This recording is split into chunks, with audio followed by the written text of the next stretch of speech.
¿Qué tal? Buenas noches. Este sábado se conmemora el Día del Trabajador, pero en Canarias no estamos para celebraciones. Lideramos la tasa de paro en España con más de 270.000 desempleados, a los que hay que sumar casi 90.000 en ERTE. Un panorama desolador que tenemos la obligación de solucionar y en el que profundizaremos a través de un reportaje que hemos titulado Las vueltas del empleo. Pero antes de todo eso vamos a abordar la incidencia del coronavirus en Canarias sin olvidar lo que está ocurriendo en la India, porque preocupa y mucho la situación en el país asiático. El virus se ha desbordado y una nueva cepa amenaza con extenderse por el resto del mundo. Para conocer la situación de primera mano, hemos contactado con un prestigioso médico de un hospital de Bombay, una entrevista que van a poder ver en tan solo unos minutos. Saludamos ya a nuestros primeros invitados de esta noche. Nos acompaña Federico Martinón, que es miembro del Comité Asesor de Vacunas de la Organización Mundial de la Salud. Buenas noches, bienvenido, Federico. Hola, está con nosotros también Luis Ortigosa, que es integrante del Grupo Técnico de Vacunas de Canarias. Buenas noches, Luis.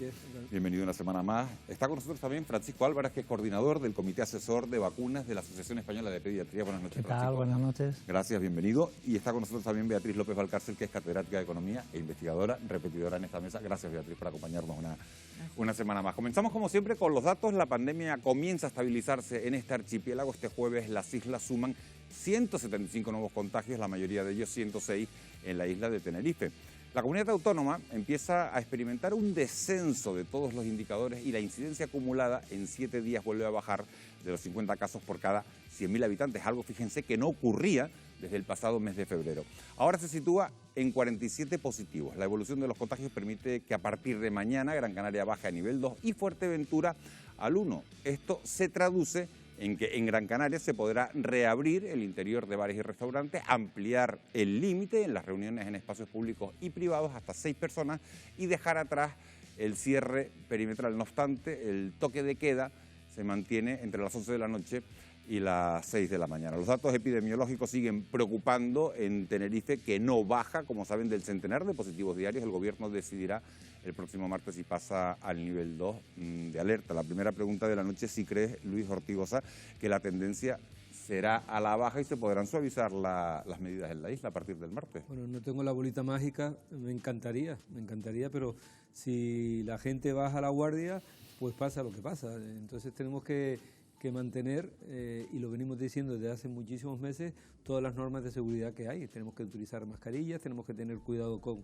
los interiores y mientras veamos, como vemos a veces en televisión, escenas de fiestas clandestinas de gente que pasa olímpicamente de este tipo de medidas, pues probablemente vamos a tener problemas. Beatriz, la incidencia acumulada en Canarias en 7 días ha bajado de los 50 casos por cada 100.000 habitantes. La verdad que estoy para celebrarlo casi porque no ocurría desde hace 65 días. Esto ha marcado un cambio de tendencia y de percepción también de las islas en el exterior. ¿Cuál ha sido el punto de inflexión para reducir la tasa de contagio? Es difícil saberlo, pero lo cierto es que el 50 es el número mágico este que pusieron los alemanes en su momento para definir la frontera entre zona segura y zona de guerra, ¿no?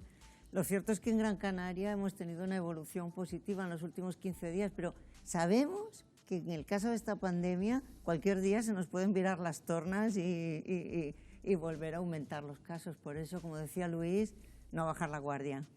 Francisco, la estrategia de vacunación progresa en este archipiélago según lo previsto por el gobierno. Ya se han inoculado más de 600.000 dosis y cerca del 9% de la población diana ha completado la pauta. Claro, estamos hablando del 9% de la población diana. ¿Crees que puede ser viable ese objetivo que se marcaba el gobierno de España de tener vacunado el 70% de la población en verano? Pues todo depende de que lleguen vacunas o no lleguen. Si llegan a mayor ritmo de lo que está llegando hasta ahora, podremos conseguirlo porque el sistema sanitario tiene que estar preparado para esto. Ya llevamos muchos meses de pandemia y tiene que estar preparado para poder vacunar al mayor número de población posible, ¿no?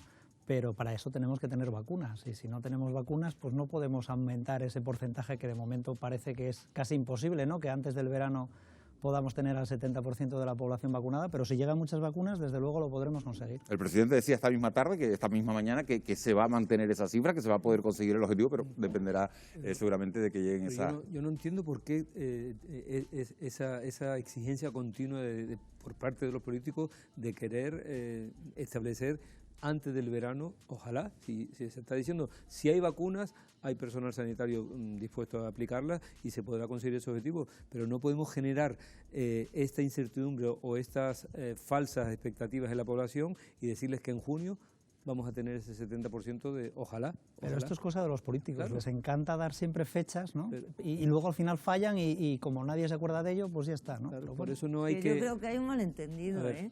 Nunca se ha dicho antes del verano. No, porque a empieza finales de en verano, a agosto, finales de En agosto. agosto, Estamos ahora hablando de finales de el agosto. verano Ahora termina el dicen en 21 de julio, ahora septiembre. dicen en julio. si decimos... El verano termina el 21 de septiembre, es verdad. que sí. Yo Sí. siempre interpreté que era el 21 de septiembre. Si decimos en octubre, pues ya estamos hablando de otra cosa. Sí. Se está planteando, Federico, una paulatina vuelta a la normalidad con propuestas como, por ejemplo, como la celebración de eventos más numerosos o la apertura al público de los estadios durante las últimas jornadas de liga. ¿Eso es sensato?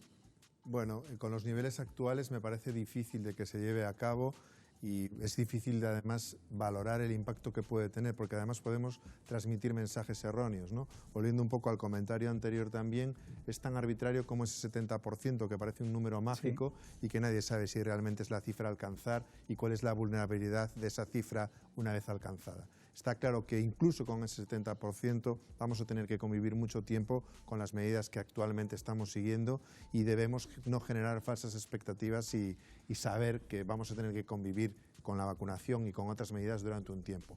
¿Cuándo podremos ir aligerándolas? A medida que vacunemos, con lo cual hay que vacunar, que ahora mismo es lo más importante. Bueno, eso es lo que se está haciendo y como vemos la pandemia ha dado un vuelco en nuestro país y la vacunación ha abierto una puerta al optimismo. Sin embargo, esta nueva etapa de la crisis sanitaria está provocando una realidad inquietante tras un largo y duro año en el que 6 de cada 10 personas que morían por coronavirus tenían más de 80 años.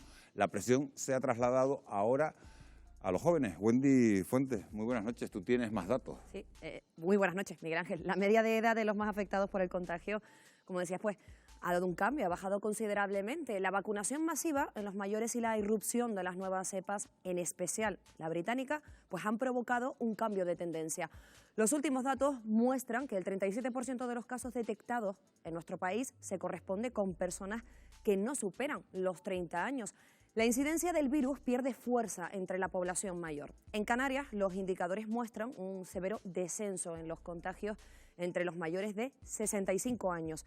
En diciembre, en plena tercera ola, la afección de la COVID en este grupo de edad era de 168 contagios por 100.000 habitantes en 7 días, mientras que ahora se sitúa en 25 casos por 100.000 habitantes.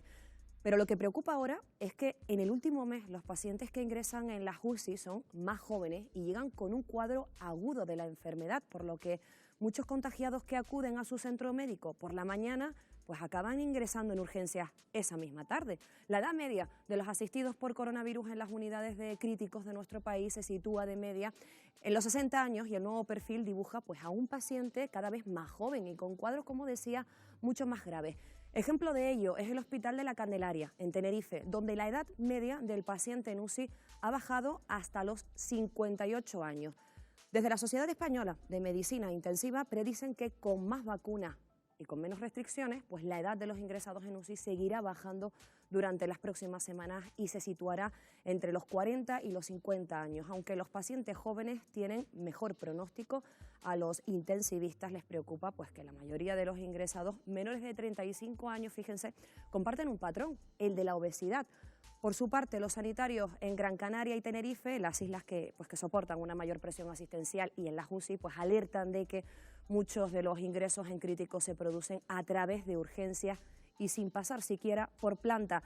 De ahí que la mayoría de especialistas insistan en la importancia de mantener ciertas restricciones y no bajar la guardia más allá del 9 de mayo, pues que como saben es la fecha en la que está prevista que decaiga además ese estado de alarma del que tanto hemos hablado. Tenemos la mirada puesta en ese 9 de mayo y desde aquí pues que no bajen la guardia. Nos vamos a detener, Wendy, precisamente en la inminente caída del estado de alarma.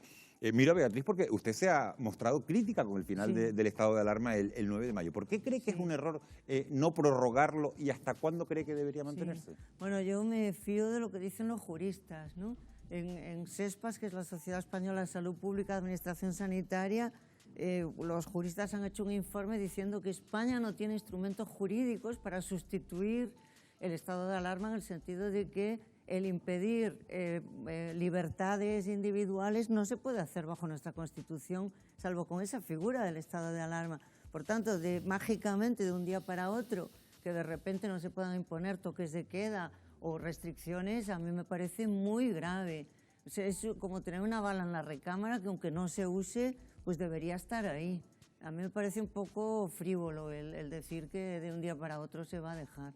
Luis Ortigosa, ante el final del estado de alarma, el presidente de Canarias ha pedido articular mecanismos para poder continuar con los cierres perimetrales, también para poder mantener los controles tanto en puertos como en aeropuertos y también mantener las limitaciones en el número de personas que pueden estar en una reunión como con el toque de queda. ¿Estás de acuerdo en que hay que seguir con estas restricciones? Claro, Beatriz lo ha dicho perfectamente. Si realmente el llegar al día 9 de mayo mucha gente va a entender que ya está esto bastante controlado y vamos a estar alegremente por las calles y vamos a bajar la guardia, ya las autonomías están pidiendo medidas jurídicas para poder, en caso de que en su propia autonomía tengan problemas, poder hacer un estado de alarma autonómico, en definitiva. Con lo cual yo estoy con ella, yo creo que es, bueno, esto cuando se estableció hace 6 meses estoy muy bien y se pudo poner una fecha el 9 de mayo, pero igual que se puede prorrogar hasta el 9 de junio, según vaya la pandemia. Le pregunto a Federico Martinón y a Francisco Álvarez,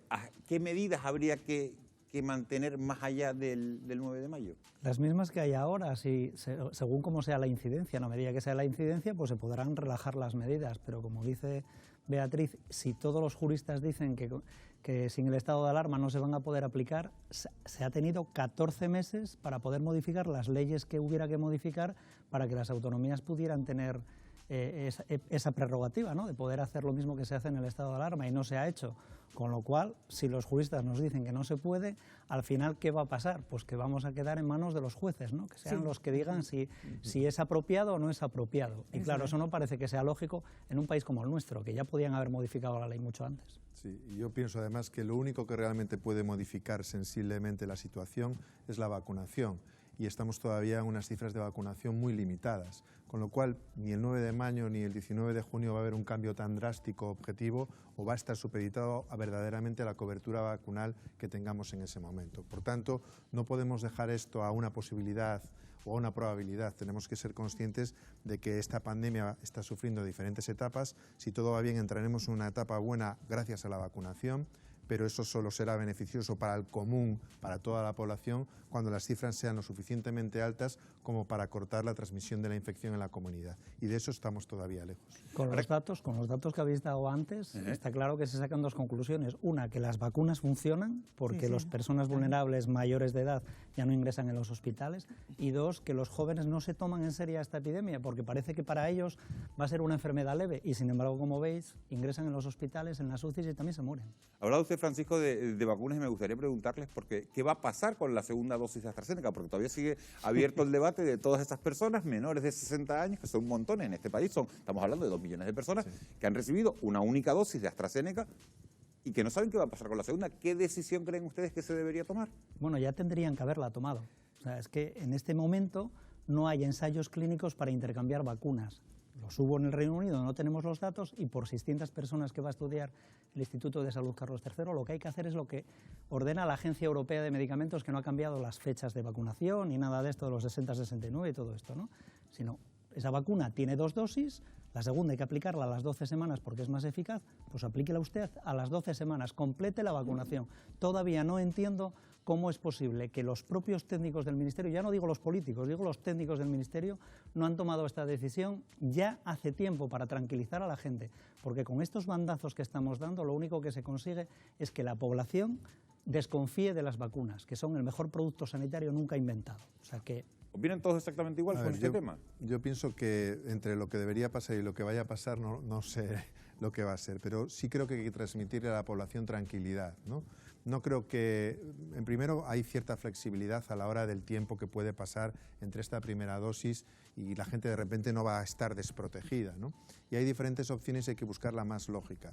Yo creo que con el conocimiento actual, las agencias supranacionales, la Agencia Europea, la OMS, lo dicen claramente, completar la pauta de vacunación con la misma vacuna con la que se ha iniciado.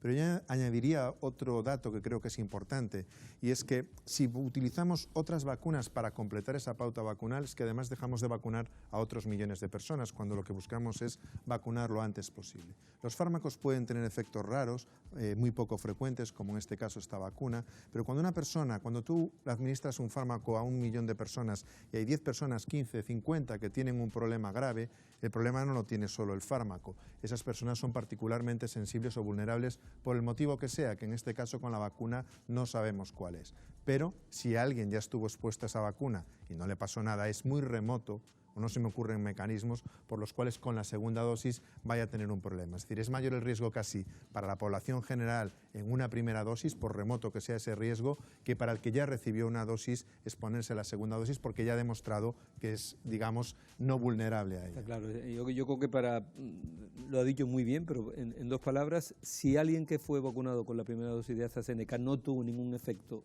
de los raros, se puede vacunar con total seguridad con la segunda. ¿Y a qué estamos esperando? ¿A qué Esa es la pregunta, ¿qué estamos esperando? Y se lo están preguntando un montón de ciudadanos. Estamos hablando de la segunda dosis de AstraZeneca, pero Pfizer ha anunciado, Luis, que habrá que aplicar una tercera dosis de refuerzo a los 9 meses de la segunda. La investigadora del Centro Superior de Investigaciones Científicas, Margarita del Val, ha dicho hoy que si esa vacuna no es efectiva a largo plazo, casi mejor utilizar otra.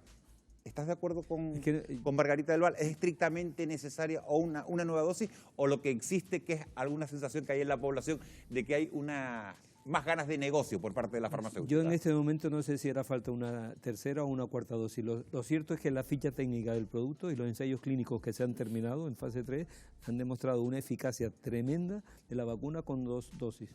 Entonces ahora mismo estamos hablando de que hay que completar la vacunación con 2 dosis y ya veremos más adelante si haría falta una tercera. Lo que hace falta es lo que estamos diciendo aquí y lo repetimos continuamente: vacunar y vacunar bien para llegar a esa cifra del 70-80% para poder estar. Pero Beatriz sonríe, yo no sé si es porque son necesarias las 3 dosis o porque es negocio. Lo primero, que no fue Pfizer la que hizo esa declaración, sino una investigadora de la vacuna de Pfizer, no la organización. Y luego lo del negocio... Pero BioNTech también lo ha dicho. BioNTech también lo ha dicho. No lo sabía. No, pues sí, se lo han dicho. Sí, yo estuve mirando esta mañana cómo iba la bolsa, porque mira, la prueba del algodón es eso. Bueno, pues hay 3 empresas fabricantes de vacunas, que son CureVac, Novavax, que están próximas a salir, y Moderna, que en los últimos 6 meses han multiplicado por 3 su cotización. En cambio, Pfizer y AstraZeneca pues están planitas desde hace 6 meses, han subido un poquito. Bueno, AstraZeneca lo hace non for profit, lo de la COVID, pero Pfizer no. Entonces, pues sí que le vendrá bien. Ya ha anunciado que va a subir el precio para 2022 de su vacuna. Creo que no es afortunado el decir ahora algo que no sabemos. O sea, eso se especula, ¿no? Que a lo mejor se convierte como la gripe, que haya que poner una dosis, sí. Pero se especula, no se ha comprobado. Todavía no sabemos lo que dura el efecto de las vacunas porque son muy jóvenes y no ha dado tiempo. Entonces, estos anuncios de las farmacéuticas creo que no son apropiados, ¿no? que se hagan, porque crean una expectativa que puede ser positiva o negativa. Y menos en estos momentos que con la desconfianza que a veces se ha generado, y uno de los argumentos que utilizan la gente que está en contra de la vacunación, no digo vacunación COVID, sino es que esto es un lucro de las farmacéuticas, sí. Con lo cual no es el mejor momento para decir hace falta una tercera dosis. Yo creo que hay que ser cautos y esperar, no sé. Yo pienso que es un escenario posible, la necesidad de dosis de refuerzo o reformulación de las vacunas actuales. El cuándo y con qué pauta nadie lo puede anticipar. Y la buena noticia es que realmente estamos técnicamente capacitados para hacerlo. Por lo tanto, y ante ese escenario de incertidumbre, lo que sí podemos hacer ahora es vacunar lo antes posible con lo que tenemos, que sabemos que es seguro y que funciona en la mayoría de la población, antes de que tengamos que poner una dosis adicional, si llega ese momento, en las primeras cohortes, en los primeros grupos que ya hemos vacunado. Porque evidentemente no olvidemos que mientras no consigamos interrumpir la transmisión, el virus va a seguir evolucionando, se va a seguir modificando y por tanto sí hacemos más probable que en un momento determinado el virus, digamos, vuelva a empezar o tengamos una variante que sea capaz de defenderse mejor de las defensas que las vacunas nos proporcionan. Con lo cual, vacunar. Pues de eso precisamente vamos a hablar porque hay algo que es cierto, que es que el ritmo de vacunación comienza a acelerarse, pero fíjense, no ocurre lo mismo en todos los sitios, y es que la vacunación global se enfrenta a una nueva amenaza. La crisis sanitaria está fuera de control en la India con la irrupción de una nueva cepa que, según la Organización Mundial de la Salud, podría ser más contagiosa y más resistente. Hemos hablado con Om Prakash, médico en el Hospital de Enfermedades Infecciosas de Bombay, una de las ciudades más castigadas por el virus. Doctor Om Prakash, usted es médico en el Hospital de Enfermedades Infecciosas Kasturba de Mumbai, en India, el epicentro mundial de la pandemia, con más de 300.000 contagios al día. Trabaja en primera línea en uno de los hospitales públicos del país. ¿Cómo está viviendo esta situación? Esto ha pasado desde hace 2 semanas en las que el hospital ha estado muy saturado. No tenemos ningún espacio para pacientes nuevos y todas las camas están ocupadas. Hay mucha necesidad de respiradores y máscaras de oxígeno. Es realmente un momento duro. Estamos trabajando mucho, más de 7 y 8 horas continuas. Y doctor, ¿qué saben de la nueva variante que se ha descubierto? ¿Es más contagiosa y letal? Hay un cambio en la variante que implica más letalidad. Esa es la razón por la que la gente necesita más oxígeno, porque cuando vienen al hospital ya vienen en muy malas condiciones. Estamos teniendo una mezcla de pacientes de todas las edades, e incluso los niños se están infectando y tienen entre 1 y 2 años. Los estudios señalan que la variante afecta al 12% de los pacientes y en los próximos días creemos que los casos aumentarán porque hay elecciones en India y la campaña continúa. Se juntan muchas personas, incluso en los centros de vacunación. Sin embargo, en las últimas horas se han superado los 200.000 fallecidos por coronavirus en su país, aunque muchos especialistas aseguran que las cifras reales podrían ser superiores. ¿Cree que se está contando bien el número de víctimas? Se están reportando los casos de los hospitales, pero quedan fuera los fallecimientos que se dan en las casas o los que no vienen al hospital. India es el mayor productor mundial de vacunas, pero menos de un 10% de la población ha recibido una dosis. ¿Por qué ha ocurrido esto? Hemos estado exportando vacunas a otros países que lo necesitaban más y que tenían más casos. Definitivamente en India también tenemos una gran población. Creo que lo que hemos conseguido vacunando al 10% es bueno. En India todos los materiales para administrar vacunas se importan de Estados Unidos. Y en la última semana se ha reducido el suministro, lo que ha afectado al ritmo de vacunación de personas. Doctor Prakash, muchas gracias por atender la llamada de Fuera de Plano. Gracias. Cuídense. Son impactantes las imágenes que llegan de la India. El mundo entero está preocupado por lo que está ocurriendo en este país, un país desbordado ante un avance de la enfermedad nunca visto hasta ahora. Francisco, la situación allí en India nos pone en riesgo a todos. Claro, el mundo está globalizado, entonces la gente sigue viajando, aunque haya restricciones, y pueden traer aquí pues una variante que pueda ser más infecciosa o no, que eso habrá que demostrarlo, ¿no? Y que sea más letal, porque una cosa es la impresión que pueda tener una persona que está atendiendo en ese momento, pero hay que demostrar que esa variante es también más infecciosa y además más letal. Claro que sí, claro que nos afecta a todo y por eso tiene que vacunarse todo el mundo y por eso también es muy importante la solidaridad de los países de alta renta con los países de baja renta, ¿no? En Europa la compra de vacunas que se había hecho, incluso con las nuevas que van a salir, tocábamos a 5 dosis por europeo y sin embargo la mayoría son 2 o 1, ¿no? Así que esas dosis que sobren, desde luego hay que repartirlas en los países de baja renta para poder acabar con la pandemia en todo el mundo. Federico, la Organización Mundial de la Salud asegura que la variante india detectada ya, fíjense, en 17 países podría ser resistente a las vacunas. Hoy mismo hemos sabido que esa cepa tiene hasta 3 mutaciones amenazadoras. ¿Podría dejar sin efecto las vacunas desarrolladas hasta ahora? Bueno, la respuesta a eso es que todo es especulativo en este momento. El drama de la India está fuera de discusión, es terrible, pero es demasiado simple culpar simplemente a una variante del SARS-CoV-2, que no quiere decir que en un momento determinado, sea en la India, sea en Canarias, sea donde sea, aparezca una variante que de verdad sea capaz de evadir la respuesta inmune que inducen las vacunas o la exposición previa a la enfermedad, y por eso hacemos vigilancia y por eso debemos estar preparados. Pero tiene que entender la gente, primero, que estamos sobreexplotando el tema de las variantes y transmitiendo una un terror a la gente que además no podemos controlar. Lo que podemos hacer contra las variantes es lo mismo siempre, vacunarnos con lo que tenemos y protegernos y seguir las medidas actuales.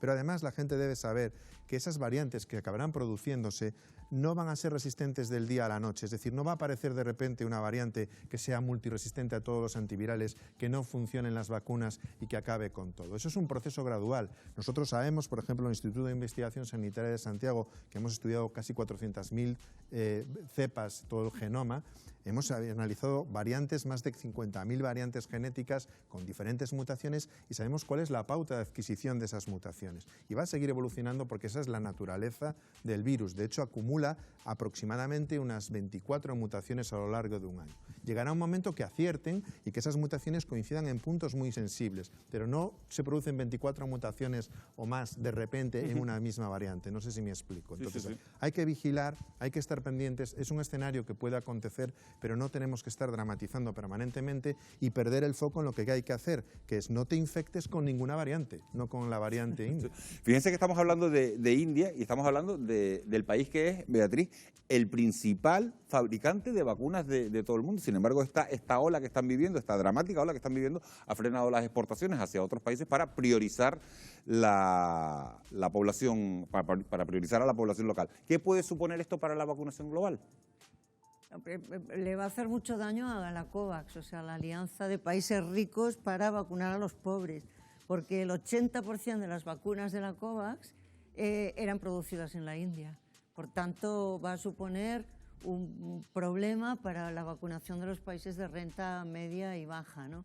Luego, por otro lado, hay que tener en cuenta algo que parece que en Occidente nos olvidamos, que es la diplomacia vacunal de China y de Rusia, que están vendiendo sus vacunas, China, Sinovac y Sinopharm, que son una pública y otra privada, pues a centenares de países emergentes, de países pobres, a cambio de determinadas cosas, según qué país.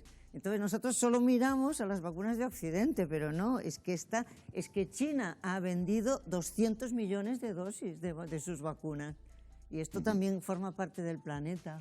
Un ejemplo, Luis, de que la vacunación en el mundo avanza a dos velocidades distintas es que el 87% de los inmunizados reside en países ricos. ¿Cómo está siendo el proceso en los países con las rentas más bajas? Se lo acaba de decir ahora, sí, es que ese es el problema. Cuando empezó el problema se reunieron las farmacéuticas, la OMS y demás, y se decidió montar la COVAX. ¿Y qué es la COVAX? Pues intentar efectivamente que los países industrializados ricos pudiesen aportar vacunas a los países pobres. No las vacunas que sobren, sino las vacunas que se necesitan, que es distinto, ¿eh? Y ese es el ritmo, pero pasó igual con la polio, cuando surgieron en los años 50 los grandes brotes de polio y surgieron las dos vacunas de polio, los países industrializados rápidamente inmunizaron a su población y acabaron con la polio. Y si miramos a los países pobres, veíamos como la India y el resto de los países, la polio durante muchísimos años siguió campando hasta que llegaron las vacunas. Este es el problema. Y ahora más, estamos en un proceso de globalización desde hace 10 años y por tanto un virus se mueve en 12 horas de un lado a otro, con lo cual el tema es que tenemos 7.000 millones de personas en el mundo y que hay que vacunar a esa población. Mientras no estemos todos vacunados, no estamos todos seguros. Esa es la frase. Sí, lo acaba de decir Luis, si no hemos aprendido de la pandemia, que es universal y que hasta que no se solucione en todos los puntos del planeta no va a estar solucionado, vamos mal. Es decir, podremos adquirir momentos de tranquilidad, de control regional o de incluso continental, pero igual que esto se inició en otro país y se hizo universal, otras nuevas variantes pueden surgir en cualquier sitio y al final alguna de ellas sí será verdaderamente resistente y volveremos a empezar. Con lo cual, si no tenemos un abordaje global para solucionar esta situación, realmente estaremos en una entrada y reentrada o salida de situación pandémica o similar, y realmente eso exige un esfuerzo y una coordinación global que hasta el momento no está sucediendo. Y no hay que irse fuera de Europa. Es que dentro de Europa, que siempre estamos pensando en Europa occidental, está la Europa oriental y ahí hay países con menos de un 1% de cobertura de vacunación a día de hoy. Es decir, ya no tenemos que pensar en la India o en otros continentes, sino que es en el propio contexto europeo donde existen grandes diferencias y las vacunas, como dice el lema precisamente ahora que estamos en la semana de la inmunización, lo que tienden es puentes, lo que buscan es la equidad y desde luego no lo estamos cumpliendo. Junto a la pandemia, preocupa también la crisis económica que además envuelve el próximo 1 de mayo, Día de los Trabajadores, un día dedicado a los 810.000 ocupados que hay en las islas, a todos los que se han quedado sin empleo y a los que permanecen actualmente en ERTE. Este será un 1 de mayo para exigir la recuperación de derechos laborales y una transformación profunda del mercado. Se lo vamos a mostrar en nuestro reportaje de esta noche. Será a la vuelta de la publicidad, en tan solo 4 minutos. No se vayan.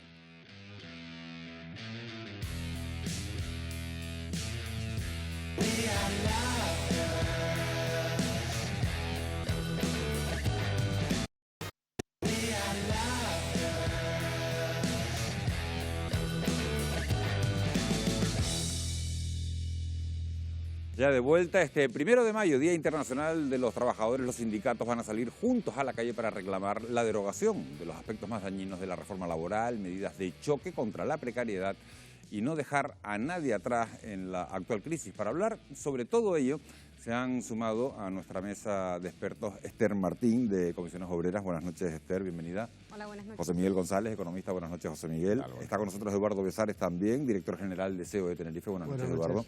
Y también sigue con nosotros Beatriz López Valcárcel, catedrática de Economía e investigadora. Una crisis que, como decimos, azota con especial virulencia a Canarias. Fíjense, el 25,4% de la población activa de las islas, 272.000 personas, se encuentra ahora mismo en paro y casi 90.000 trabajadores están en ERTE. Muchos de ellos viven en situación de pobreza laboral al no poder hacer frente a las necesidades básicas pese a estar ocupados. Una cuesta hacia arriba en la que la precariedad y los altos índices de temporalidad son determinantes. Lo vamos a ver en nuestro reportaje de esta noche que hemos titulado Las vueltas del empleo.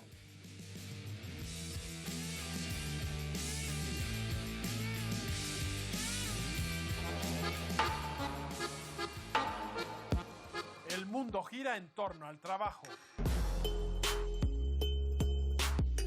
Distintas profesiones y oficios, empleos cualificados o poco especializados, estables o precarios, fijos o temporales, pero todos en un mercado laboral con un denominador común.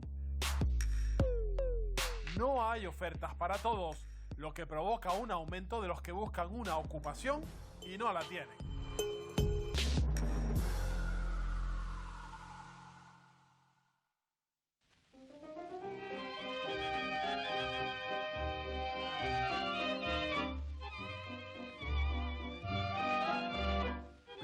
Mayo de 1886, Chicago, huelga en todas las fábricas. Miles de obreros exigen una jornada laboral de 8 horas. Se desata la violencia en las calles, pero los empresarios acaban cediendo. 135 años después, se sigue celebrando en todo el mundo el Día Internacional de los Trabajadores. Mucho ha cambiado el mercado laboral desde entonces. También el papel de los sindicatos, que han ido poco a poco perdiendo el protagonismo de antaño, a pesar de su relevancia en la conquista de derechos para los trabajadores. En España han sido organizaciones muy importantes en el proceso de transición a la democracia, claramente. Han cumplido su función de protección dentro de la empresa, de negociación colectiva y también de influencia en las políticas generales. La afiliación ha caído, pero no solo la afiliación, ha caído también la capacidad de movilizar, la capacidad de movilización, y también ha caído en general la influencia.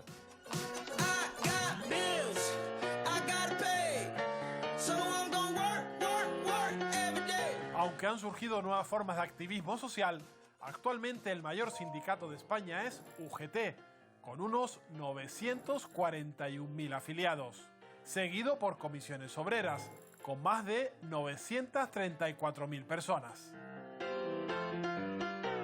En los años 80, nuestro nivel de afiliación de los sindicatos llegó al 60%, mientras que ahora ha bajado al 14-15%. Veníamos de un momento de salir de la dictadura, de una necesidad de derechos y libertades y había que conquistarlos. Los avances históricos que se han realizado en nuestro país y en todo el mundo han sido gracias a los sindicatos, a la clase obrera movilizada y organizada. Antes había una necesidad y el trabajador tenía más conciencia de clase. Yo creo que nosotros tenemos que buscar instrumentos actuales para llegar a esa capa más joven de la población que son los que tienen los peores contratos. UGT y comisiones obreras son los sindicatos mayoritarios y los únicos con representación para participar en las negociaciones con gobierno y empresarios. Un bisindicalismo que critica al resto de organizaciones. El problema es que muchos españoles todavía creen que solo existen dos sindicatos en España, comisiones y UGT. A lo mejor los demás, el resto de organizaciones sindicales, no han sabido llegar. Yo creo que tiene que ver con una situación de marketing o de oportunidad en cuanto a la aparición y a la difusión a través de los medios de las grandes centrales sindicales.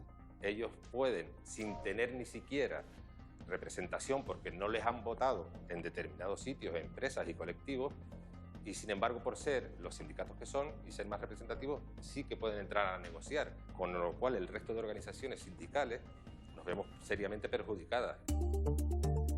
Los sindicatos sufren una crisis de credibilidad. 8 de cada 10 españoles confían poco o nada en ellos. Profesor Miguel Suárez Bosa, ¿por qué los sindicatos actualmente han perdido relevancia, sobre todo entre los jóvenes, a pesar del incremento de la precariedad laboral? La propia evolución de la tecnología, de la economía, la caracterización de los puestos de trabajo, etcétera, hace que los sindicatos tengan dificultades para llegar a los trabajadores. Los jóvenes tal vez perciben que los sindicatos defienden los derechos de los trabajadores que están afiliados, los derechos de los trabajadores que están trabajando, que tienen empleo, y sin embargo hay una tasa de paro juvenil enorme y los jóvenes no ven que los sindicatos lleguen o generen una situación que les sea favorable a ellos, ¿no? Que les defienda sus intereses.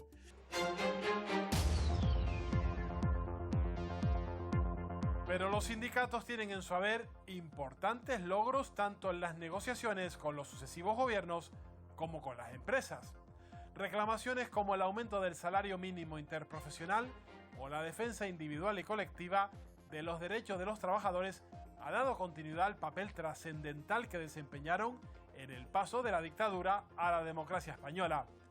Y no pocas veces tomando la calle. Se io muoio da partigiano, oh vela ciao, vela ciao, vela ciao, ciao, ciao. Durante los próximos años será clave el papel que jueguen los agentes sociales. El archipiélago debe prepararse para afrontar un periodo convulso y es de gran trascendencia que patronal y sindicatos lleguen a acuerdos.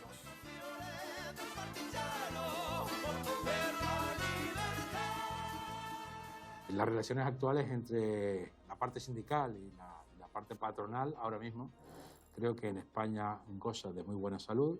Vamos de la mano en todo lo que se refiere a esta crisis sanitaria y económica. Después de tantos años de experiencia, he aprendido que en una negociación colectiva, en una negociación entre empresarios y sindicatos, cuando uno se sienta en la mesa, tiene que saber que tiene que ceder. No debemos olvidar que todavía estamos saliendo todos los meses a la calle para pedir pues la derogación de la reforma laboral. Ahí hay unas diferencias que en estos momentos son insalvables porque estamos ahí negociando para intentar llegar a acuerdos. No sabemos si una vez transcurrido este periodo de crisis, la parte patronal va a querer actuar como actuó al final de la crisis anteriores o va a tener pues que repartir, digamos, dividendos, bienestar. Desde luego no es el momento del enfrentamiento. Que no se rompa nunca el diálogo social. Vamos a ser capaces de que los sindicatos y las organizaciones empresariales ser el reflejo de que es capaz de sentarse en una mesa como estamos tú y yo ahora mismo y hablando con sinceridad. Más de 270.000 canarios están en paro. Además, de cada 10 trabajadores que en este momento tienen suspendido su empleo en España por un ERTE, 1 reside en el archipiélago. Son casi 90.000 personas. Unas cifras inasumibles que demuestran la crudeza de la actual crisis en las islas.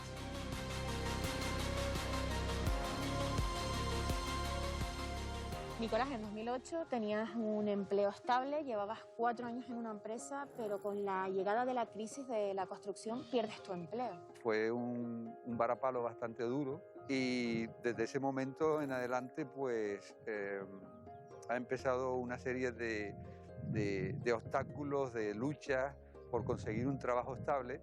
Me dediqué al tema de la hostelería, tuve que sacarme una licencia de taxi, en el cual estuve 3 meses trabajando así, fue un rebote tras rebote, y llegué solamente a sacar el graduado escolar, porque desgraciadamente el trabajo en mi casa hacía falta.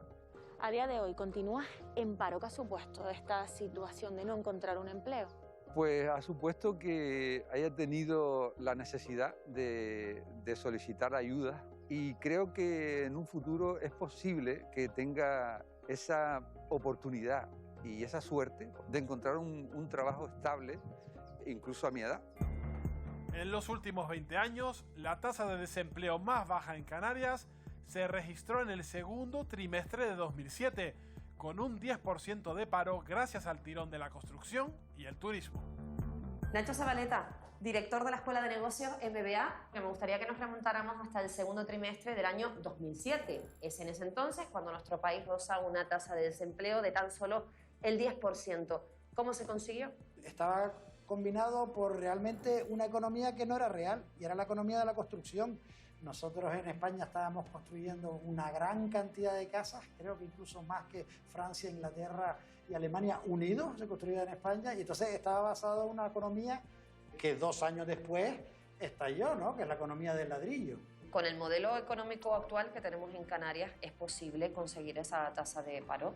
Creo que se puede hacer, ¿por qué no? Se puede hacer, por supuesto. Si hubiese más oportunidades, se podría crear más trabajo, desde luego. Es una lata el trabajar, todos los días te tienes que levantar. El contrato para toda la vida ya casi no existe. El empleo que se genera en Canarias suele tener fecha de caducidad. Actualmente el archipiélago es la 4ª comunidad autónoma con menos trabajos indefinidos. En marzo, 8 de cada 10 contratos nuevos que se firmaron eran temporales. La alta temporalidad en Canarias es un mal endémico que tenemos desde hace muchos años, y evidentemente el problema principal que representa la temporalidad es la incertidumbre del trabajador en su puesto de trabajo. No tiene estabilidad, no puede tener un plan de futuro ni en su puesto de trabajo ni en su vida familiar. No solamente afecta a las mujeres, no solamente afecta a los mayores, no solamente afecta a los jóvenes, afecta prácticamente a toda la población activa en Canarias. Tanausu, eres psicólogo y además has acumulado varios posgrados. Aún así, no has conseguido tener una estabilidad laboral. He acumulado pues en los últimos 14 años pues casi a contrato por año.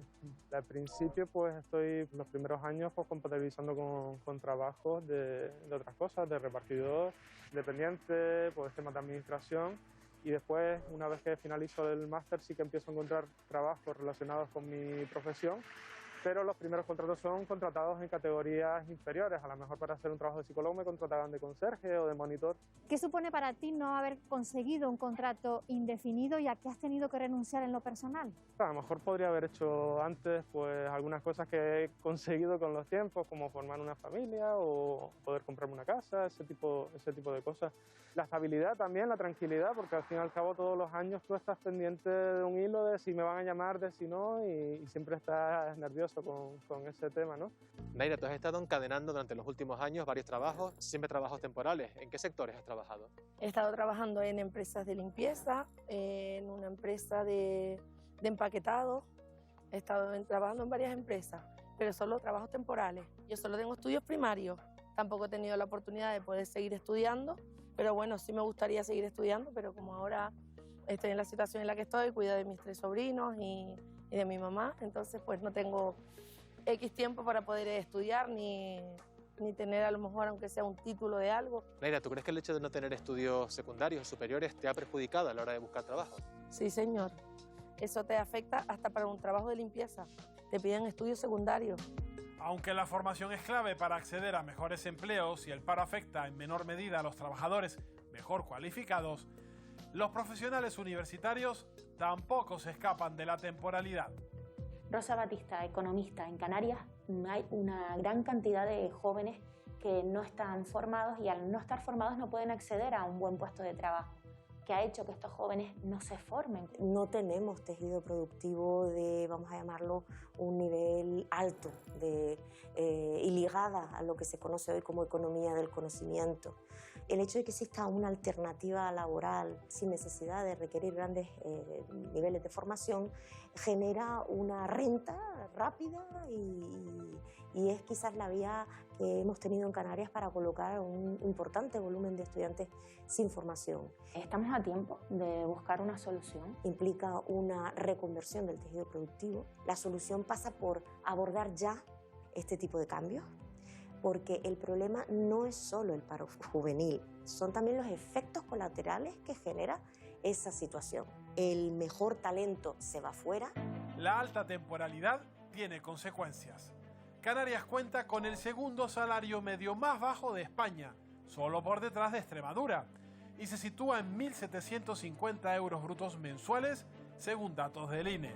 Si vivimos de la hostelería y el 80% de los trabajadores de un hotel suelen ser camareros y camareras de piso, pues evidentemente los ratios son muchísimo más bajos de lo normal. Los salarios han incrementado en las islas un 6% desde el año 2008, a razón de 79 euros anuales. Por el contrario, los precios han subido en torno a un 10% desde ese mismo año, lo que se traduce en que los canarios tenemos menor poder adquisitivo que antes.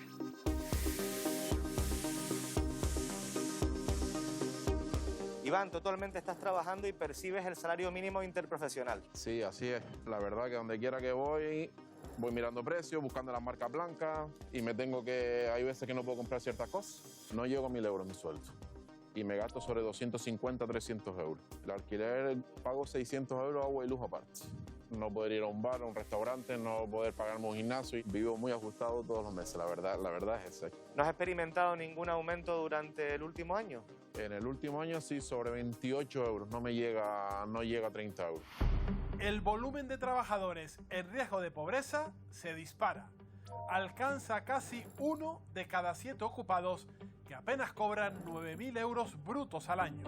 Alicia, ¿existe relación entre la pobreza que hay en Canarias y la calidad del empleo que tenemos? Mira, históricamente siempre la pobreza ha ido unida o se ha pensado que al tener un empleo podemos salir de esa situación de pobreza y de vulnerabilidad. Pero la realidad es que cada vez más los trabajos son tan precarios que hacen que aunque las personas estén ocupadas, estén en situación de pobreza. ¿Existe en Canarias la figura del trabajador pobre? Si nos referimos al informe FOESA, el último que tenemos, que es de 2019, justamente hay una tasa de exclusión social de 41,2% que nos dice que en esos hogares al menos una persona está ocupada. Este dato lo que nos devuelve es que independientemente de que estés trabajando o no, estás en exclusión social por el tipo de trabajo que tenemos. Está como cada vez más normalizado, no solo ha aumentado la figura del trabajador pobre, sino el tipo de desempleado que tenemos.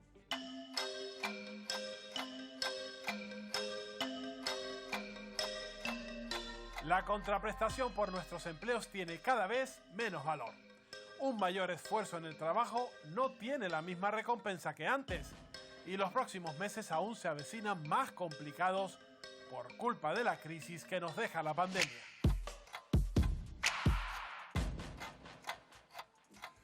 Lo acaban de ver, Canarias destaca por el desempleo, la precariedad y los salarios bajos y continúa la tendencia. Hoy se ha publicado una nueva encuesta de población activa y las islas lideran la tasa de paro de todo el país con más de un 25%, casi 10 puntos por encima de la media nacional. Beatriz, ¿confías en que este sea el techo al que ha llegado el desempleo en el archipiélago por la crisis? No, no lo creo. Yo creo que todavía podemos subir un poco, porque no hay... ¿Un poco cuánto es? Ya, bueno, no tengo la bola de cristal a mano, pero que no se ve que hayamos tocado fondo. Están los 90.000 ERTEs que se pueden convertir en desempleos, una parte importante de ellos, y todavía falta para que la economía recupere músculo. De hecho, la tasa de paro real, incorporando a esas personas que están en ERTE, está en torno al 33%. Por lo tanto, es cierto que la preocupación ha de ser respecto al desempleo, como no puede ser de otra manera, pero el dato más preocupante ofrecido en el día de hoy es la disminución de la ocupación. Hay 130.000 personas que ya no trabajan y lo hacían hace justamente un año. Por lo tanto, el problema no es tanto del desempleo, sino del número de oportunidades que da el propio mercado de trabajo para conseguir uno de ellos. Eduardo Besares, a los 272.000 parados que hay ahora mismo en las islas se suma también la temporalidad con la mayoría de los nuevos contratos bajo esta modalidad. ¿Hay un claro abuso de esta fórmula por parte de las empresas o por el contrario es la única forma de crear puestos de trabajo en estas circunstancias? Bueno, es algo que no solamente está en Canarias, está a nivel nacional y tiene bastante que ver con el sector servicios en el cual nos movemos, ¿no? Duplicamos en temporalidad en España a la media europea, ¿no? Y Canarias pues no está a la cabeza, pero es una de las 2 o 3 comunidades autónomas con mayor temporalidad. Es algo implícito a la naturaleza de los puestos de trabajo y del mix sectorial que tenemos. Pues teniendo en cuenta que seguimos manteniendo a casi 86.000 personas trabajadoras en expediente de regulación de empleo temporal y ante la incertidumbre de cómo va a ir evolucionando y si estas ayudas pues terminan de llegar a las empresas o a los autónomos, pues estamos ante una situación como mínimo bastante angustiosa. No obstante, consideramos que tenemos herramientas suficientes para poder hacerle cara a esta situación, pero todo va a depender también de las actuaciones de las administraciones y de los gobiernos, tanto del autonómico como del Gobierno de España. José Miguel, los salarios bajos son la consecuencia de una economía basada en el sector servicios. Y ese es el caso de Canarias. ¿Estamos condenados a seguir, es la pregunta, a seguir ocupando los últimos puestos del ranking de salarios o hay alguna manera de revertir esa situación? Sobre la encuesta de costes trimestrales laborales, que es de donde sale este dato, hay que hacer algún tipo de análisis adicional. No se trata que por una misma ocupación se cobre menos que lo que se cobra en otro lugar de España.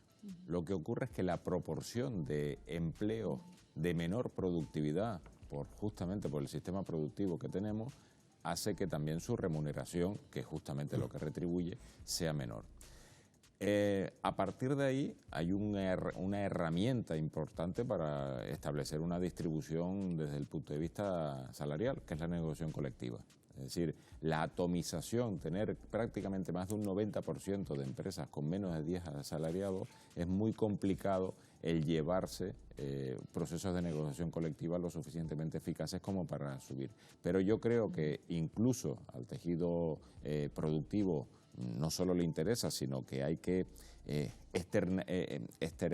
hacerlo lo más amplio posible, ampliar todo lo que es la situación de negociación colectiva, justamente porque eso haría que al otro lado del mostrador, que es una expresión que me gusta dar mucho ejemplo, es que al otro lado del mostrador tengo una demanda con una cierta poder de nivel adquisitivo que justamente retribuye al final en mis precios y mi producción que puedo vender. Beatriz. Sí, yo estoy absolutamente de acuerdo con lo que dice José Miguel, ¿no?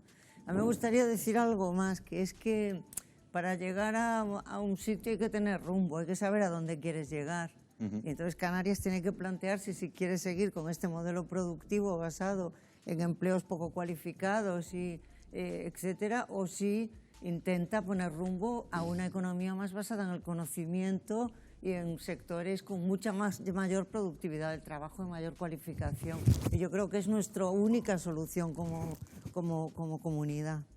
Esther, con este panorama laboral adquiere más importancia, si cabe, la negociación entre empresarios y sindicatos. Sin embargo, los sindicatos se han enfrentado en los últimos años, en la última década, a una crisis de credibilidad. ¿Ha perdido fuerza la acción sindical o esta recesión va a ser un punto de inflexión en la defensa de los derechos de los trabajadores? A mí, si me permite, por discrepar con mis compañeros, absolutamente en todos los sectores de actividad de nuestra comunidad autónoma los salarios están por debajo, muy por debajo de la media nacional. Sí que comparto la necesidad de tener una negociación colectiva fuerte, donde las referencias sean los convenios sectoriales para establecer unos mínimos, porque hemos visto que tras la reforma laboral de 2012 el Partido Popular, donde se fortalecían los convenios colectivos de empresa, ha supuesto una merma considerable no solo de los derechos de la clase trabajadora, sino de sus salarios. Respecto a la credibilidad de las organizaciones sindicales y ese falso mito de que nos tienen subvencionados, cuestión que es totalmente falsa. De hecho, los sindicatos en España son los menos subvencionados de toda Europa. Quien sí está subvencionado son los partidos políticos, que además tienen que serlo, más allá de la afiliación que puedan tener. Si viviesen solo de las subvenciones, tal vez nos hubiésemos evitado muchísimos casos de corrupción. No obstante, sí que me gustaría dejar claro el papel constitucional que nos otorga nuestra Carta Magna, entre otras la referencia del artículo 7, que nos define como organizaciones constitucionales, y a través de eso, pues, nuestra acción, a través del diálogo social, a través de la negociación de los expedientes de regulación de empleo temporal, que han evitado la destrucción de más de 2 millones de puestos de trabajo, negociando el ingreso mínimo vital, que además fue una reivindicación de comisiones obreras y UGT, presentando en el Congreso más de 1 millón de firmas, y por lo tanto considero que en esta situación que la clase trabajadora se organice es más imprescindible que nunca. Porque, hablando coloquialmente, si me presento yo con una bandera, por mucho que diga CCOO y un pito, si no tienes la fortaleza de la clase trabajadora organizada, poco vamos a poder hacer. Así que a cada cual tiene que asumir su responsabilidad. No han perdido. Que, por cierto, permíteme, Comisiones Obreras es la primera organización sindical de toda España, también de Canarias, en representación. Y además con bastante distancia respecto a la Unión General de Trabajadores. Y es una cuestión que se puede contrastar ante el Ministerio. Bueno, los datos los hemos sacado de la fuente de Comisiones Obreras, revisaremos esos datos. El Gobierno de España prepara el terreno, como saben, para una nueva reforma laboral. Es una exigencia europea y una de las grandes promesas de la pasada campaña electoral, que pasa por derogar los aspectos más lesivos de la anterior regulación de 2012, aunque también es la clave para la recuperación económica. Wendy, los planes del Ejecutivo cambiarán las reglas del juego, es así, ¿no? Así es, y lo hacen, lo plantean como clave para esa recuperación económica de la que hace, y sobre todo por intentar sacar de ese tablero de juego todas esas medidas más lesivas que se tomaron en la reforma del año 2012. Reformar el mercado laboral es imprescindible para que España pueda acceder a los 140.000 millones de euros que le corresponden del Fondo de Recuperación Europeo, de los que más de 72.000 serán ayudas a fondo perdido. Una reestructuración del mercado de trabajo que incluya varios aspectos urgentes. Uno de los más destacados es que el Gobierno quiere dejar solo 3 tipos de contratos. Uno estable para la mayoría de actividades, otro temporal limitado a solo los que tengan esa naturaleza, y uno de formación que facilite la inserción en el mercado laboral. Y más cambios. El Ejecutivo pretende limitar la subcontratación, impidiendo pues, que las empresas puedan contratar a otras para realizar tareas que tengan que ver con su actividad principal, además de crear también mecanismos alternativos al despido y a la alta temporalidad. Otra de las líneas maestras de esta reforma tiene que ver también con los convenios colectivos. Desde 2012 se permite a las empresas reducir salarios y aplicar condiciones laborales distintas a los convenios que regulaban globalmente los sectores. Pero esto cambiará de salir adelante la nueva reforma porque pues, el Gobierno quiere recuperar la primacía de los convenios sectoriales sobre los de la empresa, por lo que se deberán respetar así lo acordado en esos sectoriales en materia de salario, jornada y también descanso. Otra novedad es que el Gobierno pretende mantener los ERTE como alternativa al despido ante un escenario de caída de la demanda y en los casos que obliguen a una empresa a reconvertirse. En ese contexto se creará un mecanismo permanente para que los trabajadores reciban formación y se recualifiquen sin perder sus puestos de trabajo. Pues como ven, se trata de una regulación de calado que busca sobre todo configurar este mercado de trabajo, este mercado laboral. Gracias, Wendy. Tal y como nos ha explicado Eduardo, el Gobierno de España trabaja en una reforma laboral blanda, no obstante supondrá cambios sustanciales en la regulación del trabajo. ¿Están preparadas las empresas para aceptarla? Bueno, entendemos que esta reforma será llevada a la mesa del diálogo social y que va a tener el acuerdo, como siempre, de los agentes sociales y de las patronales, ¿no? No estamos en principio de acuerdo en algunos de los términos en los que se está hablando, ¿no? Pensamos que sí, que la dualidad del mercado de trabajo actual, con los fijos, los indefinidos y los temporales, pues es algo que hay que actuar sobre ello, y sabemos que Bruselas también lo está mirando, ¿no? Pero la ultraactividad de los convenios o la prevalencia de los convenios sectoriales sobre los de empresa, en absoluto estamos de acuerdo. Pensamos que además fue una herramienta para evitar que en la crisis anterior hubiera más desempleo del que hubo, y creemos que sería un error modificarlo, ¿no? José Miguel González, bajo su punto de vista, ¿qué aspectos de la actual legislación laboral deberían ser urgentemente reformados? Pues principalmente uno, que es el equilibrio de fuerzas en los niveles de negociación. Es decir, la negociación colectiva, quien piense que la regulación laboral es un juego de suma cero está completamente equivocado. Es decir, ese es el planteamiento de debate que se ha intentado colocar. Es decir, lo que gana una parte la pierde otra. Justamente y antes se daba el dato, con la legislación anterior a la del 2012, la tasa de paro en España llegó prácticamente al 5%, esa legislación que en principio era maligna, pues bueno, y en Canarias estuvo en torno al 9,7%. Las tasas de paro, la generación de empleo no lo hacen las legislaciones laborales, lo hace el crecimiento económico. Preocupémonos más de incorporar políticas activas tanto de empleo como de actividad productiva para generar puestos de trabajo, y la legislación lo que tiene que hacer es no obstaculizar la libre posibilidades tanto de trabajadores como de empresas para poderse readaptar. Ahí las circunstancias principales están en torno a esas posibilidades de, primero, no colocar el debate como un juego de suma cero y en segundo lugar, equilibrar. Y simplemente una anotación, los ERTE es una medida que se planteó con la reforma laboral del 2012, no es proceso realizado para la actual situación. Ahora bien, se utiliza ahora de forma masiva porque se ha visto que es un buen instrumento que se pueda incluso modificar para elevar su eficacia. Esther Martín, uno de los objetivos, lógicamente, que persigue el cambio de las normas que regulan el empleo es acabar con la precariedad y facilitar el acceso de los jóvenes a los puestos de trabajo dado su alto índice de paro. ¿Se va a lograr con estas reformas que está planteando el Gobierno? Se tiene que lograr y además tenemos que seguir las directivas que la propia Unión Europea está marcando a España de acabar con esta temporalidad, con este desempleo juvenil, donde además en Canarias pues somos la región con mayor tasa de desempleo de personas jóvenes de toda Europa. Por lo tanto, esto es una cuestión que el Gobierno tiene que atajar y saber qué es lo que quiere para este país. Si quieren unas personas trabajadoras de low cost, sin valor añadido, con salario bajo, con precarización, con esta temporalidad que padecemos, sobre todo en nuestras islas, o si quiere fortalecer el tejido productivo, fortalecer las condiciones de las personas trabajadoras y pues potenciar todo esto. Sobre lo que comentaba José Miguel referido a los ERTE establecidos por la reforma laboral de 2012, yo pues realizar algún apunte.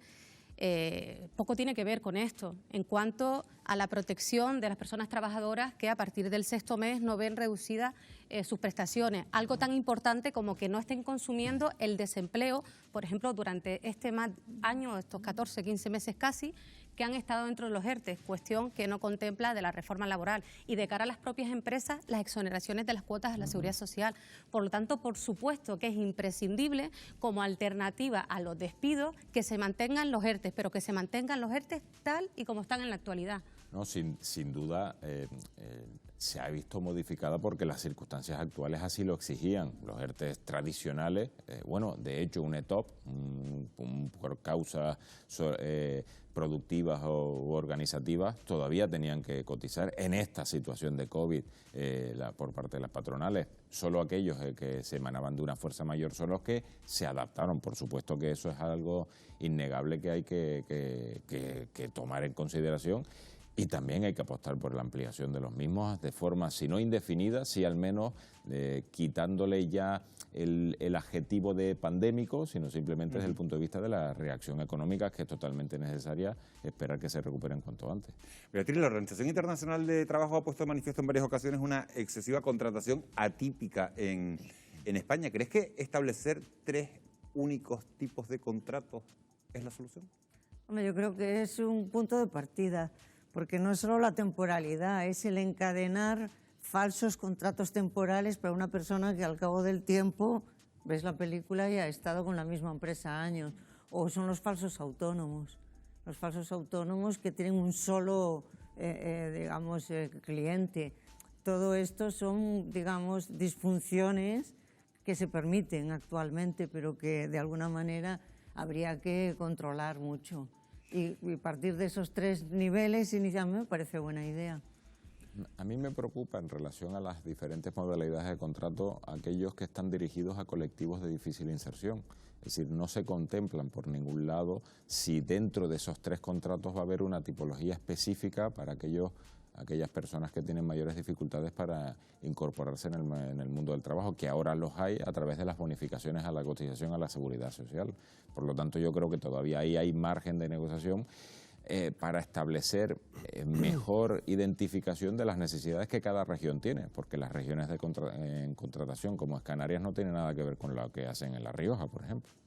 Yo quería comentar también, y disculpa, que la temporalidad en España está sobre todo enmarcada en el sector público, más que en el sector privado al que represento. Esas son las estadísticas y está así, ¿no?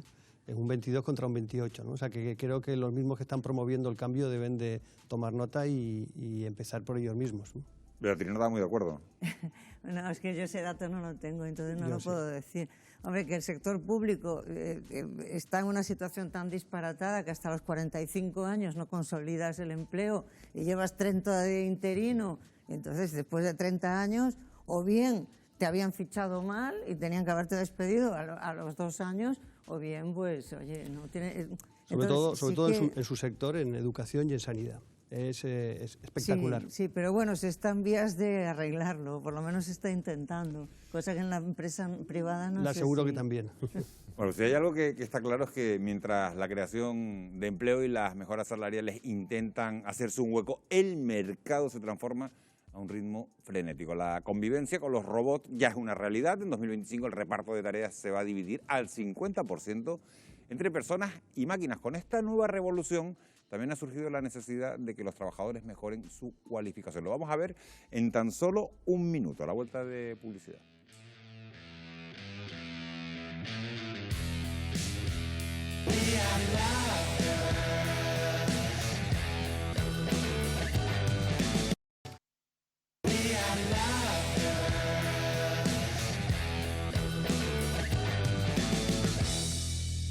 Bueno, pues estamos de nuevo con ustedes, ha sido un poquito más de un minuto, casi 5. Vamos ya con la cuarta revolución industrial que hace que surjan nuevas formas de entender el empleo. De un modelo basado en la fuerza física pasamos a otro en el que prima el desempleo intelectual. La prueba es que el 78% del tiempo que se dedica a ese trabajo físico puede ser sustituido por máquinas, pero también llegan otros conceptos como el llamado salario emocional. En la segunda parte de nuestro reportaje de hoy les mostramos las claves de este sistema.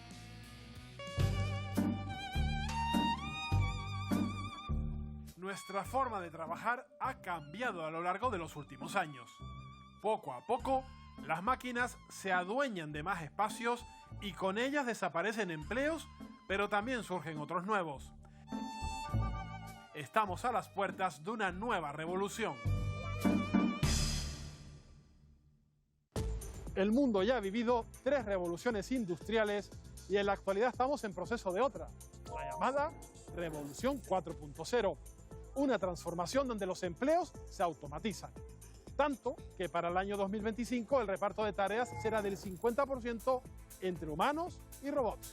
Las empresas tienen un beneficio en la automatización de los empleos en el sentido de que son más productivas, es decir, producirán más en menos tiempo. Eso repercute obviamente en el modelo económico y en la economía. En Canarias se pueden automatizar determinadas cosas, pero el turista siempre quiere un trato cercano de persona. Por tanto, es complicado que se roboticen o se automaticen. Lo que habrá que hacer en un futuro, porque hay cierto miedo a que se pierdan determinados empleos por este tema, es formarse y estar muy actualizado con el tema de las tecnologías.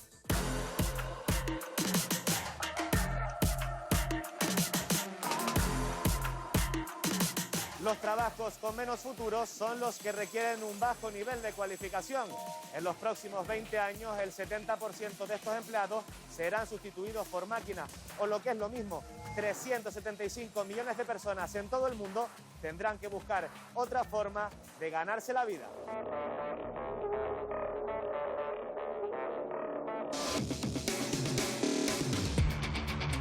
Adonai, el pedido son 60 cajas y tiene que salir antes de las 3.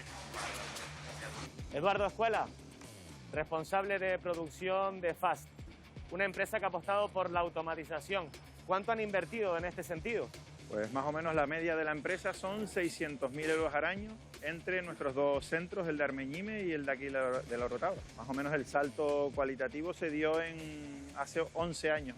Hemos aumentado mucho nuestros datos, tenemos una media de 21 millones de kilos al año de plátano. ¿Este cambio de rumbo ha implicado la pérdida de puestos de trabajo? Más bien ha sido al revés. Hemos aumentado máquinas, he puesto máquinas nuevas, como máquinas como las que tenemos aquí detrás, de embandejar y embolsar, que necesitan siempre algún personal que las asista. Y sí es verdad que ha habido algunos puestos de trabajo que no se han perdido, sino que ya no eran necesarios, pero esas personas se han reubicado dentro de la empresa. Los robots nos sustituirán en un futuro haciendo temblar aún más el sistema de pensiones. No hay suficientes trabajadores para cotizar y sostener la financiación del sistema de pensiones. Si los trabajadores no pueden pagar, que paguen los robots. Esto, en las condiciones en las que se está dando en Occidente, está conduciendo a una concentración de la riqueza de la renta y, por tanto, del aumento de las desigualdades. Este debate que en este momento tiene el Pacto de Toledo sobre el gravamen a los robots como única vía para lograr la suficiencia financiera del Estado moderno, del Estado contemporáneo. Otro de los cambios que viene es la prolongación de la vida laboral. La jubilación ya no tiene la meta de los 65 años y cada vez nos retiramos más tarde. La edad de jubilación anteriormente estaba en los 65 años y se está yendo paulatinamente creciendo hasta el máximo de 67 años. El gobierno presente y los futuros deberían legislar a qué colectivos se le debe retrasar esta edad de jubilación, puesto que no es lo mismo retrasárselo la edad de jubilación a personas de oficina que a personas de la agricultura, la construcción. En el futuro se destruirán empleos, pero se crearán otros que aún ni existen, la mayoría relacionados con la tecnología, la salud o el cambio climático. David Sánchez, vicerrector de la Universidad de Las Palmas de Gran Canaria. Todo apunta a que desaparecerán muchos empleos en el futuro, pero al mismo tiempo aparecerán otros y que estarán más relacionados con la tecnología. Los jóvenes de hoy en día se interesan más por este tipo de carreras. Sí, el avance de las tecnologías y la información y comunicación pues ha propiciado que los estudiantes estén más interesados en este tipo de tecnología, ¿no?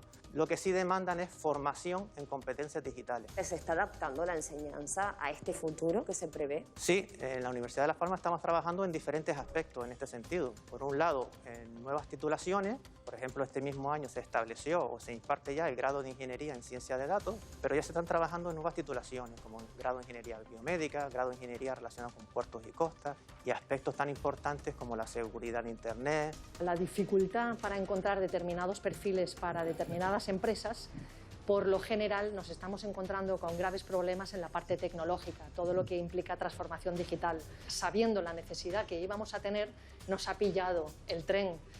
Si nos hubiéramos preparado, ahora mismo podríamos generar muchísimo empleo y además podríamos venderlo de cara al exterior y montar empresas CEC con trabajadores nuestros y no traerlos de fuera. Además de máquinas, el futuro nos traerá más cambios. Podría traer jornadas laborales más cortas. En España, la semana laboral de 32 horas será una realidad para entre 3.000 y 6.000 trabajadores. Serán parte de un proyecto piloto que el Gobierno pondrá en marcha el próximo año, aunque en nuestro país ya hay empresas que abren solo 4 días a la semana. Ana Arroyo, este es el caso de ustedes. ¿Cuándo empiezan a trabajar de esta manera y qué les lleva a tomar esta decisión?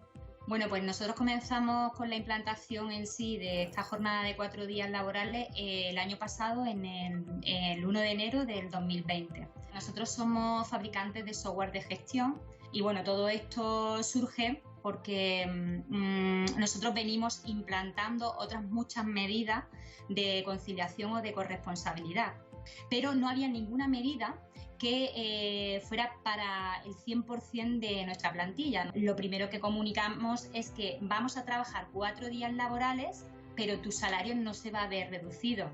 ¿Y qué consecuencias ha tenido en la productividad de la empresa? La facturación se ha visto aumentada casi un 30%, supone aumentar la plantilla un 20%. Para hacer esto tienes que tener muy claro que lo importante es la gente con la que trabajas, tu equipo, porque es verdad que cuesta dinero.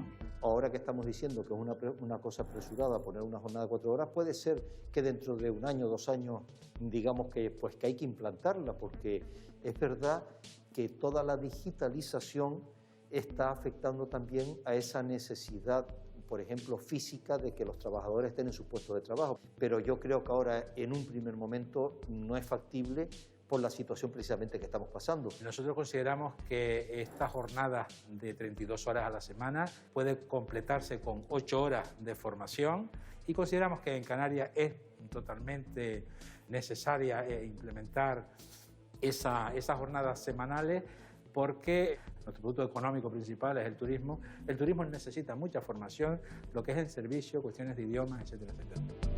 Nuestra forma de trabajar está cambiando y con ello también lo hacen los derechos laborales.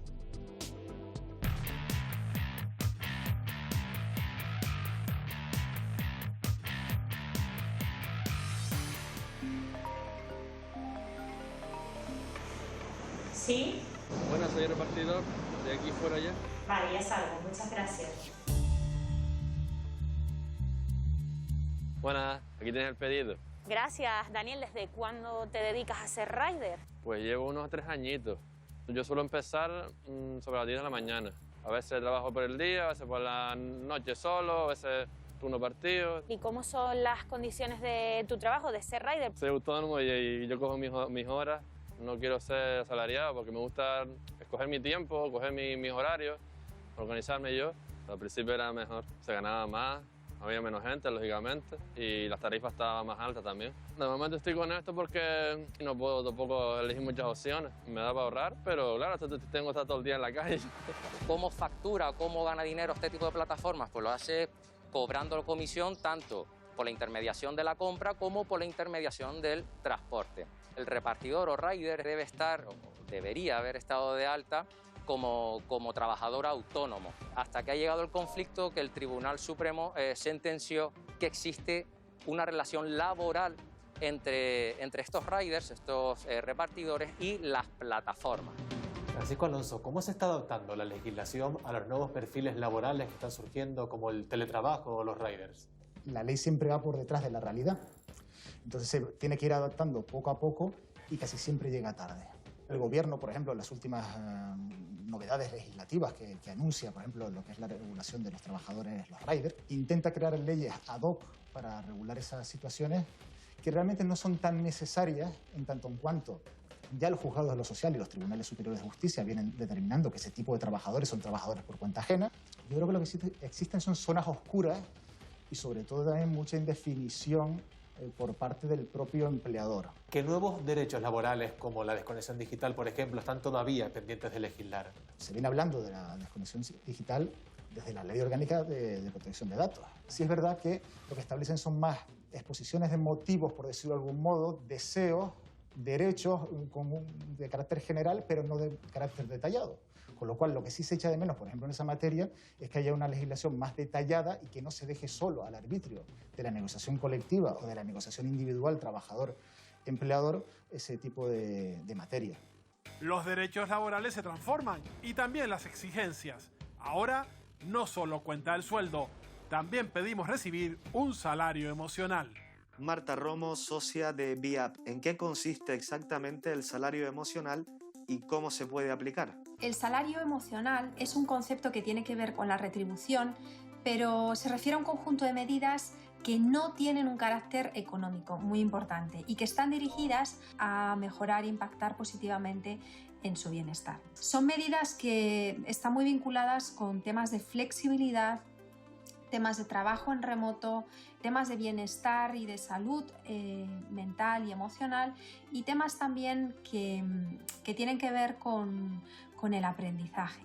Y luego hay otro punto también importante y es que a veces nos encontramos con empresas que ya están implantando medidas vinculadas con este concepto de salario emocional, pero no lo saben y por tanto no lo comunican a sus propios colaboradores, no hacen ese marketing interno y externo que ayuda a tomar conciencia a los propios profesionales de que en su empresa se les está cuidando, ¿no? Y aparte también les ayuda a que externamente se pueda valorar esa empresa como deseable por ese tipo de medidas vinculadas con el salario emocional. Marta, ¿será habitual que las empresas apuesten en un futuro por el salario emocional? En España llevamos un tiempo ya viendo cómo se aplican este tipo de programas, y el último año y bueno, lo que viene es que pues, nos estamos encontrando con que hay mucho interés, mucha necesidad.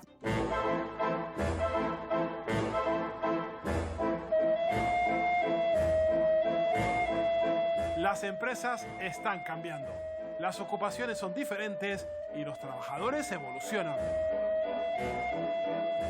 Una transición en la que deben adaptarse también los derechos laborales y las condiciones en las que los empleos se ofertan.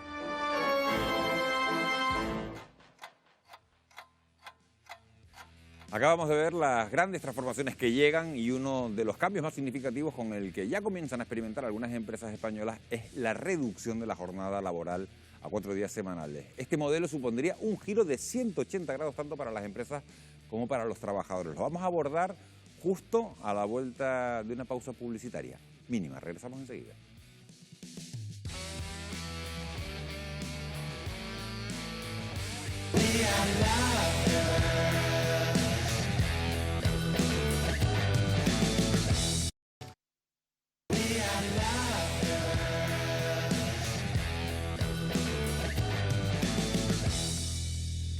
...23:43 de la noche, seguimos en directo en Televisión Canaria, en Fuera de Plano. Retomamos el debate después de esta segunda parte del reportaje, del que nos vamos a quedar con algo que preocupa y mucho a todos: las pensiones. Su reforma es otro de los grandes requisitos para que España pueda acceder a las ayudas europeas, una reforma con la que el gobierno quiere que nos jubilemos más tarde con incentivos y penalizaciones. Por un lado se pretende incentivar con hasta 12.000 euros por cada año que se retrase la jubilación, y por otro penalizando a aquellos que pretendan abandonar el mercado laboral de una forma anticipada. Eduardo Besares, la pregunta es: ¿qué le parecen estas dos medidas? ¿Pueden funcionar?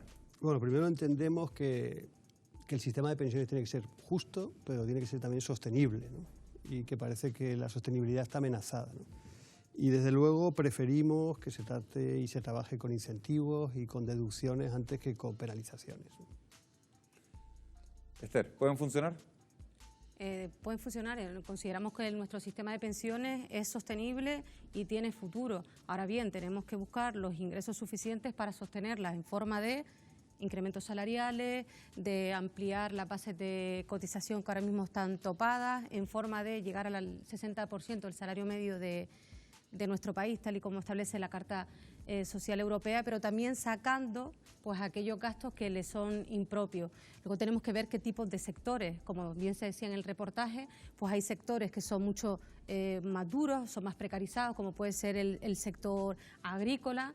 Entonces, claro, tener a una persona en esas condiciones trabajando hasta los 70 años es totalmente inasumible, añadiendo a ello lo que venimos hablando, la tasa de desempleo juvenil, donde nuestros jóvenes no tienen acceso al mercado de trabajo. Si continuamos ampliando las edades de jubilación, seguimos mermando las posibilidades de las personas jóvenes de acceder al mercado de trabajo. Claro, precisamente sobre esto le quería preguntar a José Miguel González. ¿Crees que el hecho de penalizar la jubilación anticipada podría perjudicar a trabajadores de sectores con una gran carga física? Hablo, por ejemplo, de camareras de piso, hablo del sector de la construcción, por ejemplo. ¿No se debería regular la edad dependiendo de cada sector?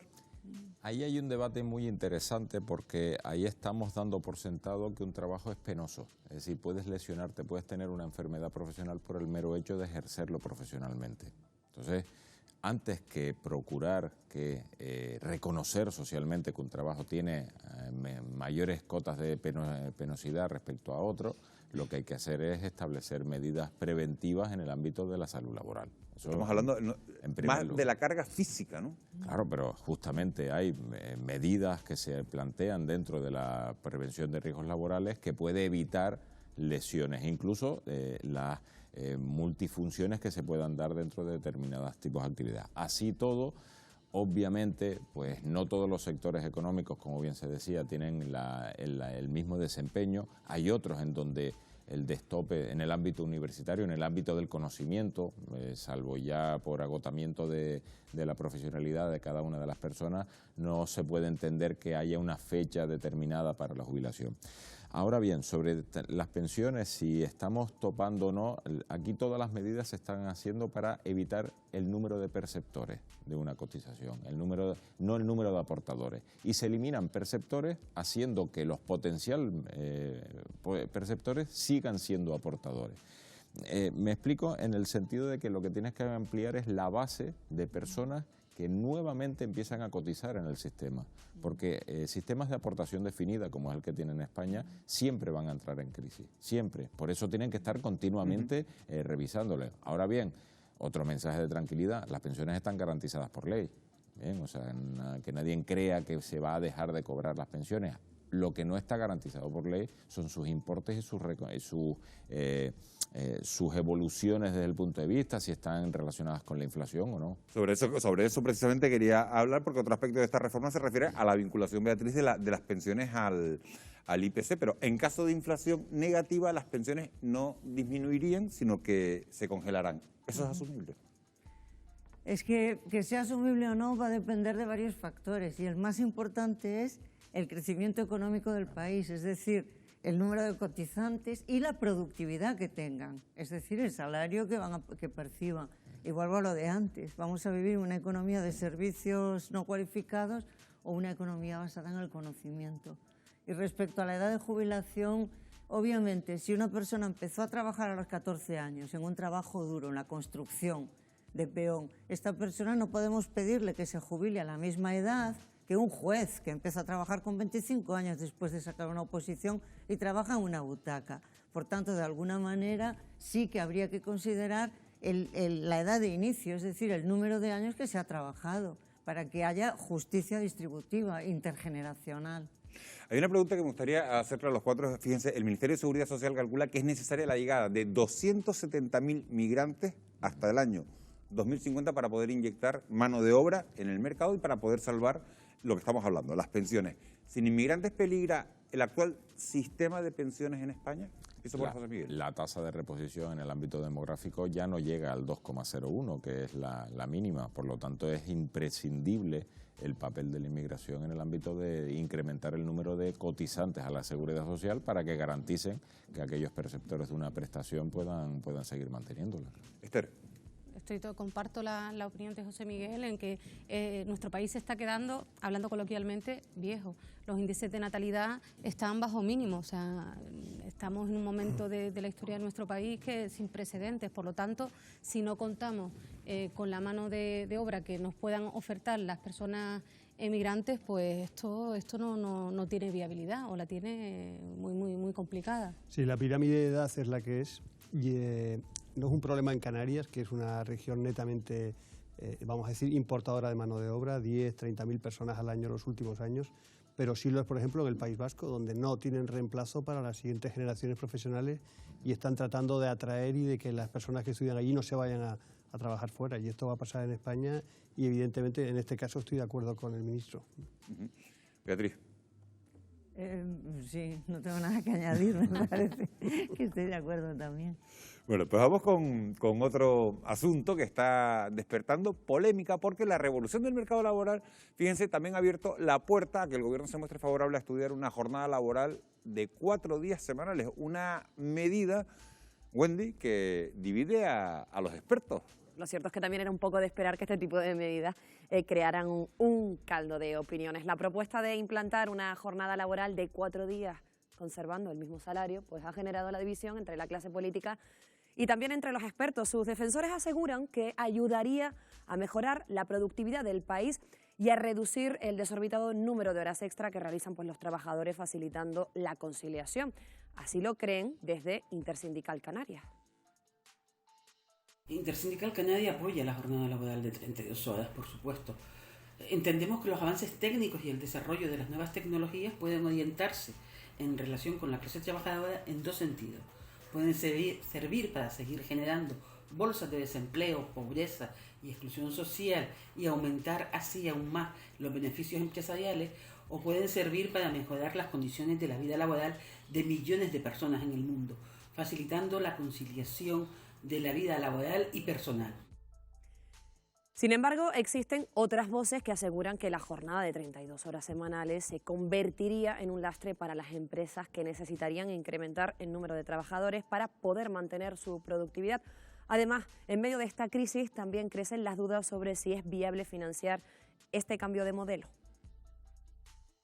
En la negociación colectiva, que haya semanas de 4 días y que haya empresas que quieran asumir eso, a mí me parece bien. Lo que no tiene sentido en un país con un 120% de deuda pública y un déficit estructural de 50.000 millones y la mitad en el sistema público de pensiones, que nos dediquemos a subvencionar a empresas para que los trabajadores trabajen 4 días. Yo creo que no hay dinero para eso. Con esta división de opiniones de fondo, el Gobierno pondrá en marcha en 2022 un plan piloto para comprobar la efectividad de la jornada laboral reducida, al que destinará 50 millones de euros durante los próximos años. Me gustaría precisamente preguntarle a la mesa qué opina sobre este cambio, una jornada laboral de tan solo 4 días. ¿Es cierto que la productividad podrá mantener esas empresas? Bueno, pues cojo tu pregunta, Wendy, y la traslado a la mesa. Wendy nos ha mostrado diferentes... Sí, Beatriz. Bueno, pues empezamos por ella. Nos ha mostrado diferentes visiones sobre la posibilidad de reducir la jornada laboral. ¿Qué opinas, Beatriz? A ver, cuando antes decían que la revolución que supuso la jornada de 8 horas, parecía impensable, 8 horas, pero si la gente trabaja 14, ¿no? Y ahora es lo más normal, 8 o incluso menos, ¿no?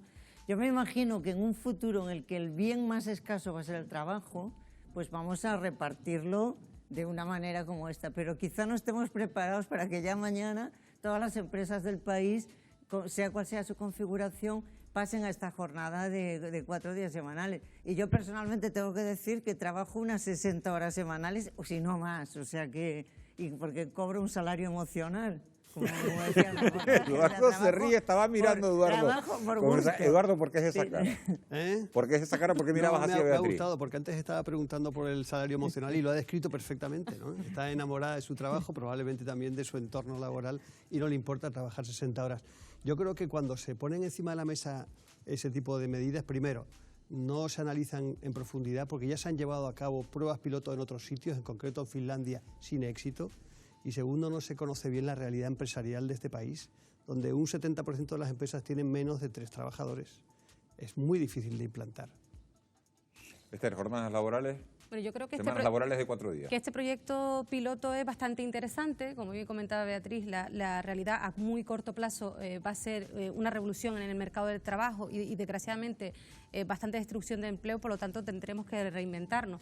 La propia Organización Internacional del Trabajo ya insta a ir reduciendo estas jornadas interminables de trabajo, estas horas extras, no solo porque reduce los accidentes de trabajo, las enfermedades profesionales, el riesgo psicosocial de estas jornadas que son totalmente interminables, sino porque tienen input de beneficios en cuanto a la productividad, y por poner algún ejemplo donde sí que ha funcionado, pues podríamos hablar de Nueva Zelanda, Suecia o incluso Japón, a través de la empresa Microsoft, que reduciendo su jornada sin reducir su salario, la productividad pues se ha disparado y por tanto los beneficios empresariales. Voy a coger lo que está diciendo Esther. En Suecia, en lugar de reducir la semana a 4 días, lo que han hecho es, bueno, pues pasar de 8 horas a 6 horas. Los resultados señalan una mejora en las condiciones de salud y también en las condiciones de productividad. ¿Sería más sensato, José Miguel, ensayar este sistema? Siempre y cuando hay un incremento de la productividad cifrado entre un 17,5% y un 20%.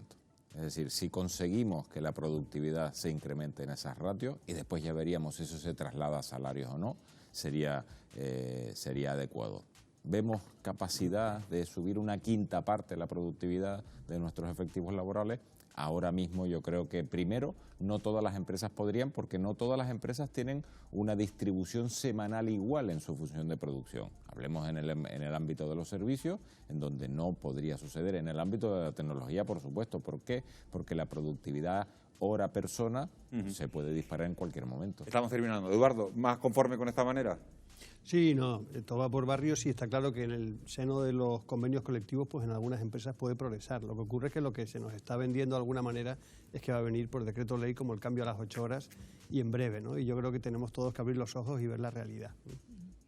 Bueno, pues nos vamos a quedar con esas reflexiones. Esther Martín, muchísimas gracias por habernos acompañado esta noche. José Miguel González, Eduardo Besares, Beatriz López Valcárcel, muchísimas gracias por los cuatro, por haber estado aquí, por habernos ilustrado sobre este asunto, sobre las pensiones, sobre la reforma laboral, sobre lo que está por venir en el mundo de la economía, sobre todo en el mundo del empleo. Gracias a ustedes por haber estado un jueves más al otro lado de la pantalla y ya saben que les esperamos aquí, justo dentro de 7 días. Que tengan ustedes una muy feliz noche y sobre todo un muy feliz descanso. Buenas noches.